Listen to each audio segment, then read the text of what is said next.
আগামী ত্রয়োদশ জাতীয় সংসদ নির্বাচনকে সামনে রেখে সারা দেশে আইন শৃঙ্খলা রক্ষায় নিরাপত্তা জোরদারের অংশ হিসেবে খুলনার কয়রা উপজেলায় বাংলাদেশ নৌবাহিনীর উদ্যোগে ফুট পেট্রোলিং ও সচেতনতামূলক প্রচারণা পরিচালিত হয়েছে। নির্বাচনী সময়ে শান্তিপূর্ণ পরিবেশ নিশ্চিত করা, অবৈধ অস্ত্র ও মাদক নিয়ন্ত্রণ, ফুটপাত দখলমুক্ত করে বাজার ব্যবস্থা করে তোলা এবং সাধারণ মানুষের মধ্যে সচেতনতা বৃদ্ধি ছিল এ কার্যক্রমের মূল লক্ষ্য।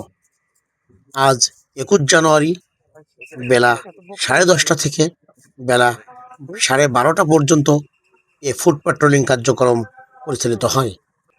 বাংলাদেশ নৌবাহিনীর কয়রা কন্টিনজেন্টের কর্মকর্তা লেফটেন্যান্ট আসিফ আরাফাতের নেতৃত্বে পরিচালিত এই অভিযানে সেনাবাহিনীর একাধিক সুসজ্জিত দল অংশ নেয়।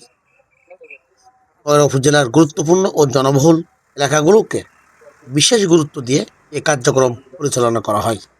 ফুট পেট্রোলিং চলাকালে নৌবাহিনীর পক্ষ থেকে অবৈধ অস্ত্র বহন, মজুত ও ব্যবহার আইনত দণ্ডনীয় অপরাধ, এ তথ্য জনগণকে জানানো হয়।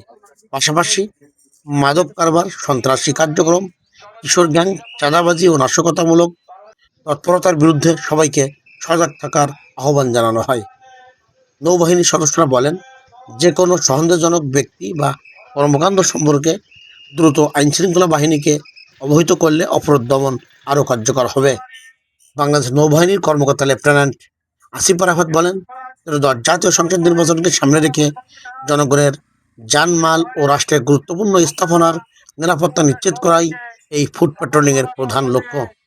তিনি বলেন, শান্তিপূর্ণ নির্বাচন ও নিরাপদ সমাজ গঠনে জনগণের সচেতনতা ও সহযোগিতা অপরিহার্য। বাংলাদেশ নৌবাহিনী সর্বদা পেশাদারিত্বের সঙ্গে দায়িত্ব পালন করে যাচ্ছে এবং আগামীতেও এ ধরনের কার্যক্রম অব্যাহত থাকবে।